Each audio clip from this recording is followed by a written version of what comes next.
Olá, está no ar o segundo bloco do Tela 1. Esse é o bloco em que falamos de Copa das Confederações.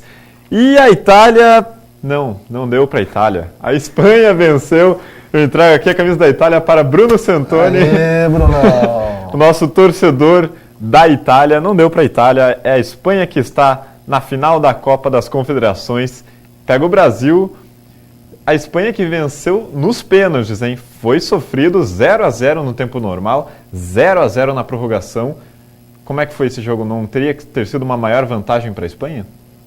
Não deveria. A Espanha tinha um favoritismo, né, durante a Copa das Confederações. No começo pegou times fracos, enfim, nenhuma... Sem representatividade. Exatamente. E hoje todo mundo apostava com uma vitória mais ampliada. Menos o Bruno. Menos eu. Menos o Bruno. Mas o que eu falei ontem, a vitória por 2-1, por pouco não foi uma vitória da Itália, porque as maiores chances, pelo menos no primeiro tempo e no segundo... E na prorrogação. Foram da Itália. Aliás, acho que no segundo tempo da prorrogação a Espanha botou um pouquinho de sufoco na Itália. Isso. Mas o Buffon segurou bem lá o empate e levou para a cobrança dos pênaltis. Bom, eu diria até mais, que a Itália começou bem no jogo, até os 35 minutos ali do primeiro tempo a Itália foi bem. Cacilhas fez duas importantes defesas, inclusive duas de cabeça. E teve um chute na trave, né? E do Cacilhas. E daí a Itália, no primeiro tempo da prorrogação, chutou na trave, mas no segundo tempo, acho que vamos fazer assim, no segundo tempo do tempo normal e no segundo tempo da prorrogação, a Espanha foi melhor. Exatamente, foram 4 jogos. O primeiro tempo foi italiano, assim como o primeiro tempo da prorrogação. E nos segundos tempos, tanto do tempo normal quanto da prorrogação, quem dominou foi a Espanha. A Espanha, inclusive, chegou a jogar melhor no primeiro tempo da prorrogação, mas quem levou mais perigo, e a gente viu, foi a Itália, com aquela bola na trave que a gente já mencionou. Eu vou discordar um pouco, porque eu achei que o tempo normal, os 90 minutos, foram todos da Itália, com pequenas chances para a Espanha. As melhores oportunidades da prorrogação foram por parte da seleção espanhola, mas a Itália deu um chute na trave, então chegou mais perto do gol do que a própria Espanha. E o que aconteceu? Chegou na cobrança de pênaltis e aquela história começa a ser o trabalho individual de cada um. Então, a decisão ficava no pé de cada cobrador. Bonucci perdeu o gol dele, sendo que todos os outros fizeram. A Espanha, então, está classificada para a final. Antes de falar das disputas de pênalti, vamos ver o que o povo estava achando que ia dar esse jogo. A maioria... Bom, não vou nem falar nada, vocês que vejam, depois a gente comenta. 2-1, Espanha. Espanha e Itália, 2-1 em Espanha. 3-0 para a Espanha. 1-0 Itália. 1-0 Itália. 2-1 Espanha. 3-1 Espanha. 3-0. 2-0 para a Espanha. Para a Espanha e Itália, 3-1 para a Espanha. 3-0 para a Itália. 3-0 para a Espanha. E Espanha e Itália vai dar 3-0 Itália. Itália, 2-0. 2-0 e você? Espanha, 2-0. 1-0 para a Itália. 1-0 para a Itália. Valeu, obrigado. For bom, né? Então a gente viu, não teve nenhuma pessoa que falou que ia dar 0-0 esse jogo. Muitos 2-1, 3-1 para a Espanha, como a gente mesmo apostava, mas ninguém falou que ia dar 0-0. Tivemos apostas de 3-0 para a Itália também. Tivemos o outro lado também, né? Mas empate ninguém falou. Não dá quando a gente viu que essa semifinal seria entre Itália e Espanha, a gente logo relembrou da final da Eurocopa, na qual a Espanha passou o trator por cima, não deu chance nenhuma para a Itália.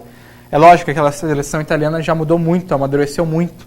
Uma seleção italiana nova, com um estilo de jogo novo, e mostrou que pode fazer frente às grandes seleções. Tanto é que empatou o jogo e só foi perder na decisão dos pênaltis, no qual prevaleceu a qualidade. A gente também não podia esperar um 0-0 numa competição que bateu recorde de gols, né?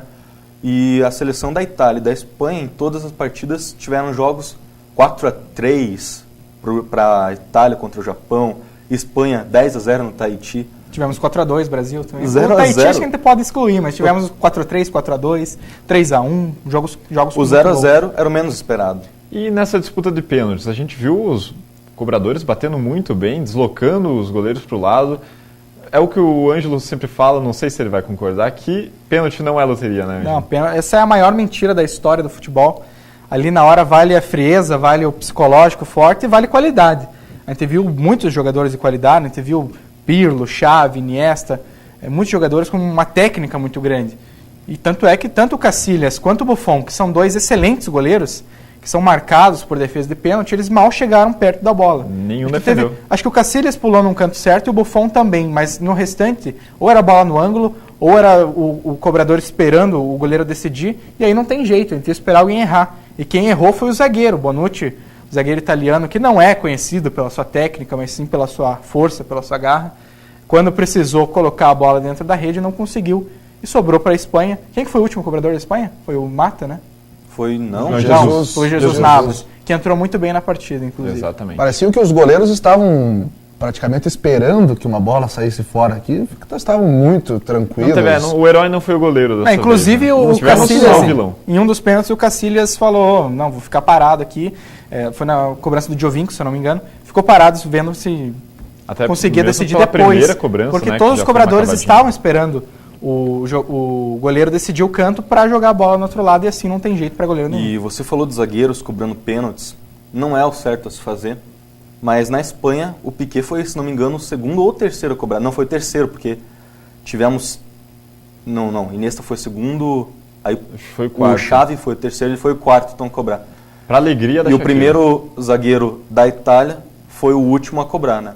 Existem zagueiros... Nas cobranças alternadas. Zagueiros e zagueiros. A gente até comentou um pouco sobre o Thiago Silva e a sua qualidade técnica.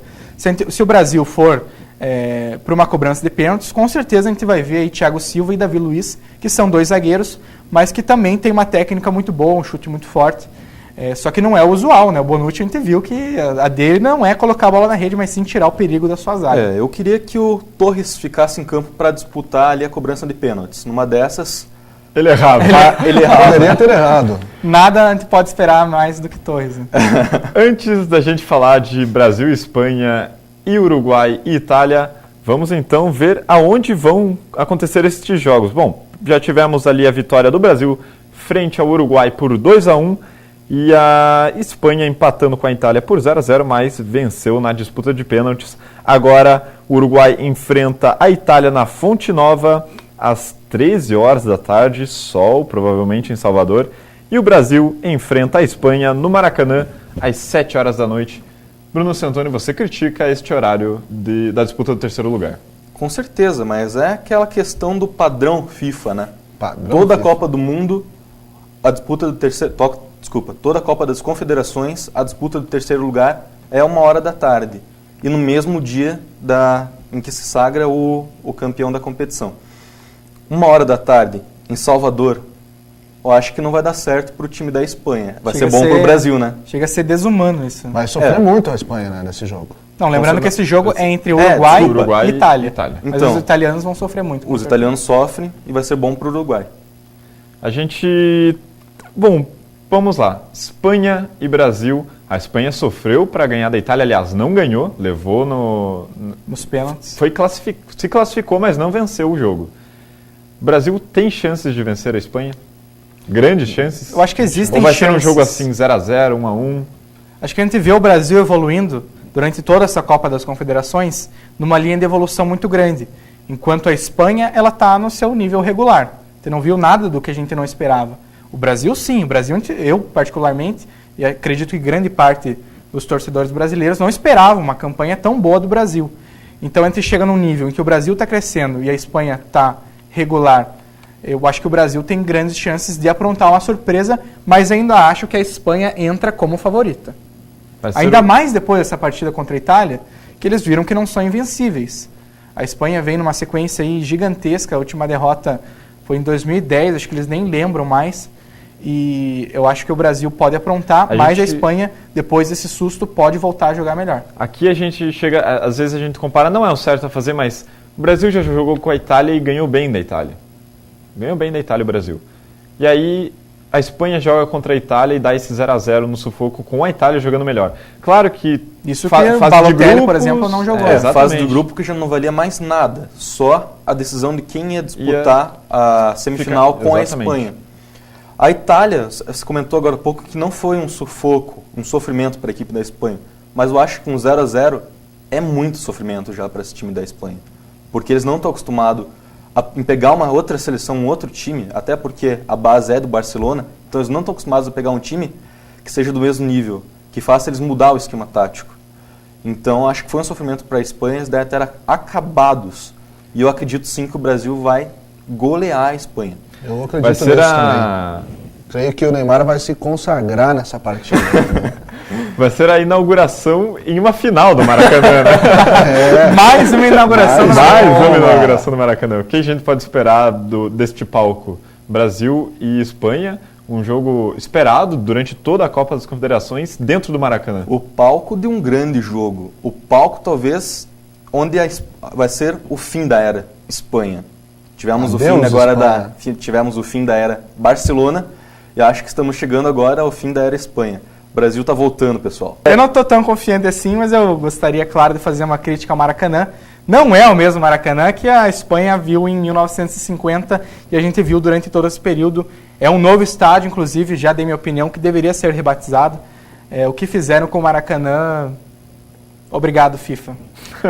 Estou sendo muito irônico, porque destruíram o templo sagrado do futebol, que agora está nos padrões da FIFA. Isso que eu ia comentar a frase, padrão FIFA. Mais de R$1 bilhão, gente. Ergue 2 estádios novos, não precisava mexer no Maracanã. O que fizeram lá foi um desastre. E essa modinha agora de fazer arena aqui, arena ali. Não, estádio de futebol, ainda mais no Brasil, onde o povo não tem condições de pagar para assistir tantos jogos assim, né? Claro, mais o povão. Não, é a elitização do futebol. Vai virar teatro. Aqui não tem nada. Bom, é uma outra discussão. Vamos lá, vamos continuar. Uruguai e Itália acontecerá na Fonte Nova. Uma lembrança que eu tenho da Fonte Nova é quando teve o problema do desabamento. Foi complicado e aí ergue-se um novo estádio caro, mas ficou bonito também a Fonte Nova. E é o Salvador recebendo mais um jogo importante. A gente até comentava que esse excesso, talvez, de jogos do Nordeste, mas é pela falta de organização do Brasil, falta de organização de quem estava construindo os estádios. A gente teve que jogar onde tinha estádio, porque a gente vê aqui em Curitiba, desde o começo das obras, a arena não passa dos 60%. Não sei que conta que é essa. Que já estava metade concluída, né? Era o estádio mais próximo, a gente tinha totais condições de Curitiba ser uma das sedes, dinheiro público investido e tudo, e a gente vê esse excesso de jogos no Nordeste justamente porque são os únicos estádios que estão prontos. A gente tem o caso do Grêmio também, né? O caso do Grêmio. O Grêmio que construiu o estádio dele com recursos próprios, com as parcerias dele, se comparar com o Beira-Rio, que é o estádio do Internacional, que é o estádio da Copa, é ridículo o que acontece. E a gente vê que o problema é a burocracia, o problema é a FIFA, o problema são uma série de problemas burocráticos, porque o seu Grêmio conseguiu fazer o estádio com dinheiro próprio, num tempo menor, por que o Beira-Rio não saiu ainda? Por que a Arena não sai? Acontece que envolve muita política, tem muita politicagem por trás disso tudo. É ridículo. Então por isso que demora, por isso que tem todo esse bafafá na construção. E por isso que sai tão caro. E por isso que sai tão caro. Fato é que teremos Copa do Mundo e ainda temos Copa das Confederações. Palpites para Brasil, Espanha, Uruguai e Itália. 4-1 para o Brasil contra a Espanha. Dessa vez não vai... Itália, você me decepcionou. Eu vou apostar no Uruguai. 2-1 para o Uruguai. Eu vou apostar na Itália agora, nesse jogo que vale a terceira colocação, num jogo muito difícil e com poucos gols. Eu acredito que não sai mais do que 2 gols. Vou chutar 1-0 Itália. Jogo do Brasil, acredito que teremos prorrogação. Eu vou torcer para essa final terminar em pênaltis, para a gente ver de novo essa emoção agora com o Brasil em campo. No tempo normal, vou cravar 1-1. Eu acho que dá um 3-1 para o Brasil.